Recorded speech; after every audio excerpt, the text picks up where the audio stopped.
In this guide, I'm going to show you how you can do a backslide emote movement here in Evade. Before we do get into this guide, make sure to like the video and subscribe to the channel with all notifications on. It really does help the channel. It lets us know that you want more content like this.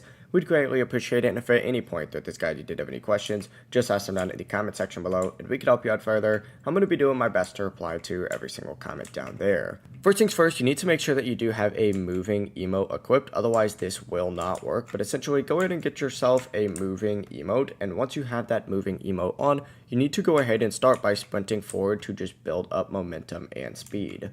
Once you go ahead and do that, you need to go ahead and activate your emote after jumping. So jump, activate your emote, and then flip your camera real quickly 180 degrees so that you're facing the opposite way, and you will essentially start moving backwards while emoting and sliding. It is hard to demonstrate, especially when I'm about to die, but it really is as simple as that. One more time, essentially run forward, jump, hit your emote button, activate that emote, and immediately pull a 180 degrees on your mouse, for example, and start sliding backwards, and you'll emote while running backwards. If you guys did have any questions, just ask them down in the comment section below and we can help you out further. I'm going to be doing my best to reply to every single comment down there. Before you do leave this guide, make sure to like the video and subscribe to the channel with all notifications on. It really does help us out and lets us know that you want more content. Have a great rest of your day though. Peace.